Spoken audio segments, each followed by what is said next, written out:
Tēnā koutou. This term, I would like to encourage you to use a daily routine. And this routine is something that you do before you practice your songs. It is the framework I'm actually using. It is from the late Richard Miller's book, Training Soprano Voices. However, this is for all voice types. So what he's saying in chapter 12 on page 157, yes, that's right, is that the areas should include onset, breath management, agility, vowel definition, consonant articulation, sostenuto, voice registration and vowel modification, resonance balancing, range extension and dynamic control. And then you should select a series of vocalises, and this routine should take about 30 minutes. For my young students, and by that I mean anyone who's still at school, 30 minutes is, I believe, too long for you, so I think for you about 15 minutes. Then you should take a little break and then rehearse your specific techniques, your specific technical problems in your songs, and then at the end really enjoy yourself by singing through your song. So I'm going to now just address most of the things on this list, if this book will stay shut.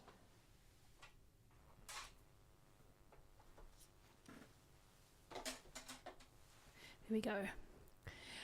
Onset. I've chosen an A for the higher voices. However, if you have a lower voice, you may like to choose a tone down or two. So, example, you might like to do this note. However, take a listen, and this is the format we'll follow.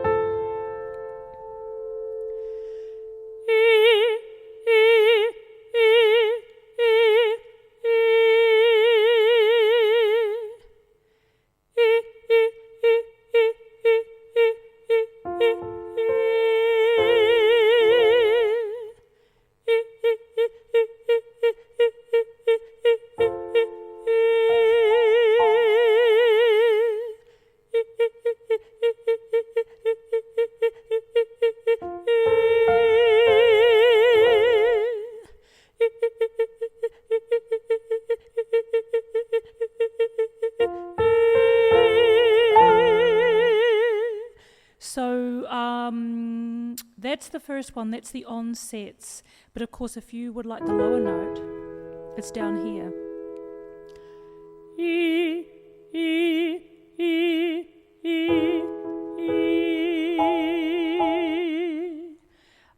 So the vibrato, of course, is for the older style of singing, and it's a faster vibrato.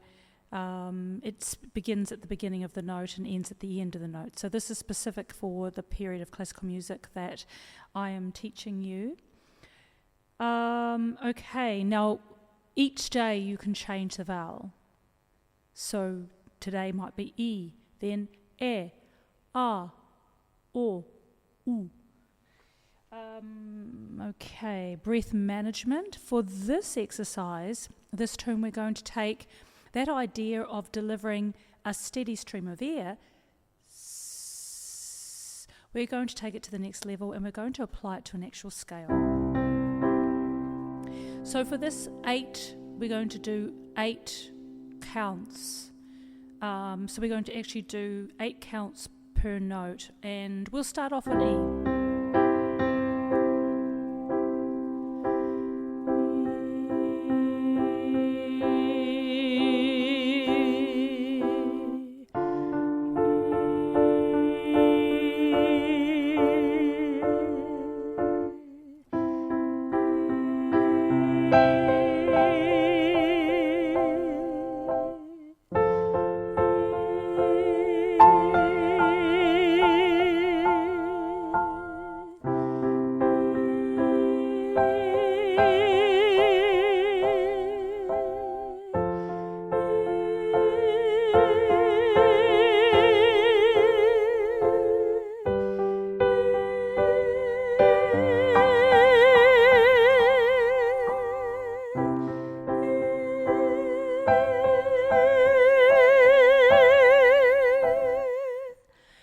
So that's up the scale. You can do that on any of the vowels.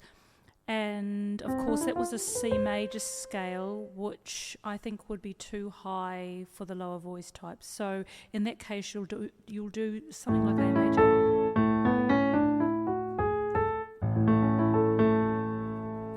And to find your starting note for that scale, you can just, download a piano app if you don't have one on, if you don't have a keyboard at home.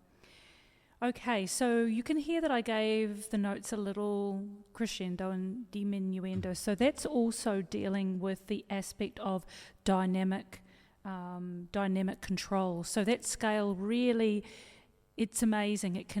That slow scale can teach you so many things: how to onset the note, how to crescendo and diminuendo, keeping the vibrato even, keeping the ear stream under control in order to also help you with dynamic control. On the way down, I'm going to give you this exercise. Ea, ai, and you alternate through those, and that's an exercise that we're going to begin using for resonance.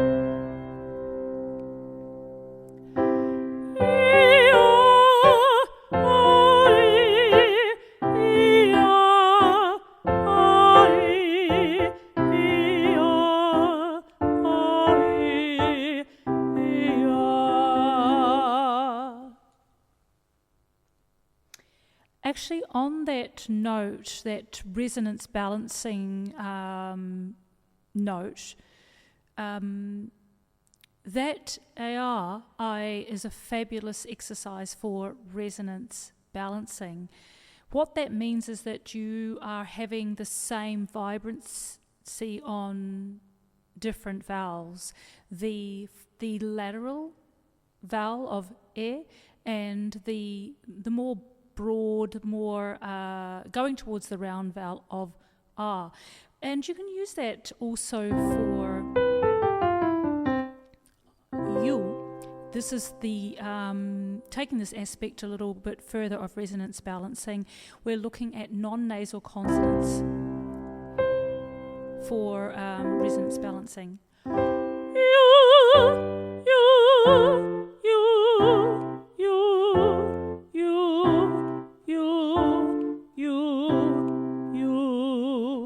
And for the lower voices, let's put you on a B flat.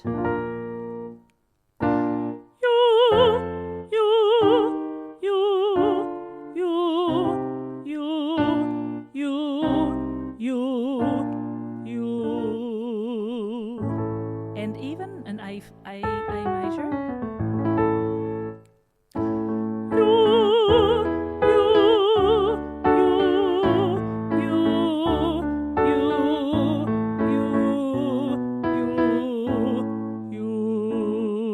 That's getting pretty low for me, but those are different keys that you can do this in. And of course you can do this also much higher and much lower if you are an advanced singer. This video is really aimed at my high school students, so I'm just trying to keep it within a very narrow range. Okay, what else have we got? Oh yes, agility. So last term we looked a lot at panting and just that evenness of breath.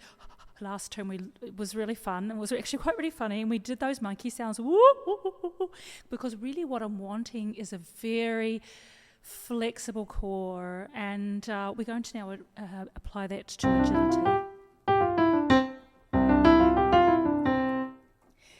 And what we'll do here is the C, don't breathe, just don't change anything if you can, and then E. And so that's helping you with a lot of things. It's helping you understand how to pause in the middle of a phrase and not actually breathe, and that's great for phrasing. And it's also teaching you how to onset, as well as the agility work, of course. Then we take a breath, and that's that inaudible breath that we've been working on, and then C. So it's C, E, C, okay?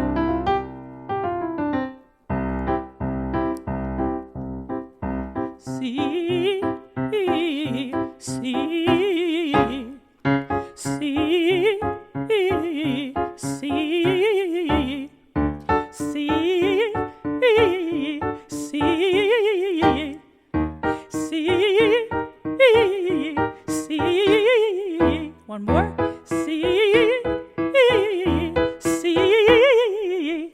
that's that exercise, and of course you can do it lower, you can do it higher, you can do it for a full octave, and some of you have begun to work on 2 octave scales. You can do it there. So what else have we got? Consonant articulation. Okay, for this, really just go through the alphabet. Make sure that over the course of a month, you've practiced most consonants, and I would just start something like this. The first consonant is B, so B, B, ba, bo, boo. B, B, ba, bo, boo. And you might even want to extend that to bri, bre, bra, bro, bro. Bri, bre, bra, bro, bro.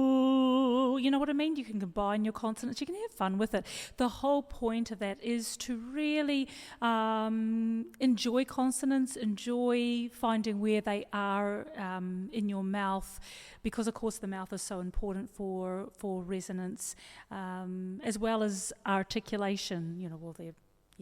Anyway.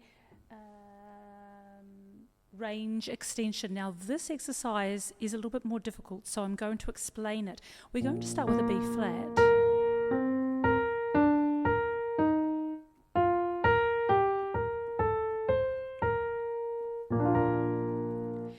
Now I use this form of range extension because I'm after a particular sound, so very, very quietly, and the sound is that of a whimpering dog. You know how they sort of like, when they're like looking at you and they really want some food, it's that sound. And it's a glide also.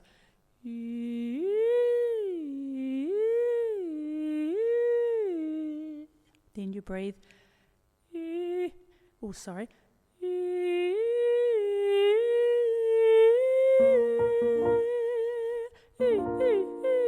That wasn't actually the best example, but it is that gliding up and down. If yours sounds, that's not what we're wanting. We're really wanting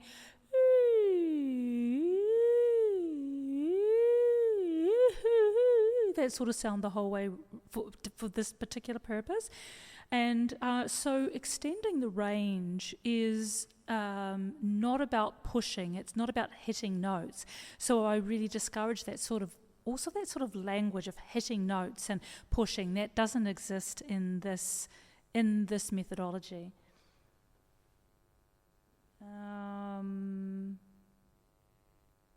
Okay, that's pretty much it actually. I think I've touched on most things. There's one exercise I'm wanting to add this term. Mu, mo, mo, ma, me, mi. So we're adding an extra vowel in, because up till now we've done mi, me, ma, mo, mu. Mi, me, ma, mo, mu, sorry. And I'm going to add in that extra vowel, which is the open o. Mu, mo, mo. Mu, mo, mo.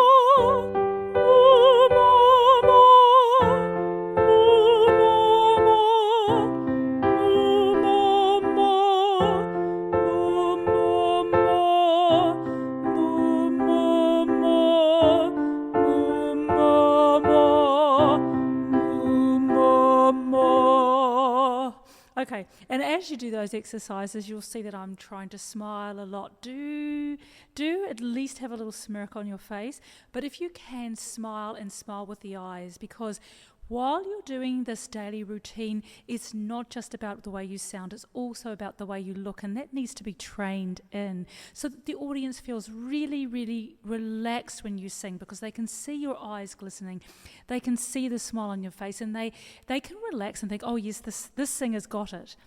Now, after this daily routine, then is the vocalese. And so for that this term, I'll be choosing a classical song for you, and we'll turn that into a vocalese, rather than learn actual vocaleses at this stage, which are in books. And we'll use those vocaleses for different purposes, but of course to actually help you achieve a legato sound. So that is your daily routine. Like I say, I'm using the late Richard Miller's book as a framework for that routine. This is for term 3. I am so looking forward to hearing the progress in your voices if we can implement this routine on a daily basis. Okay, that's it for now. Ka kite anō.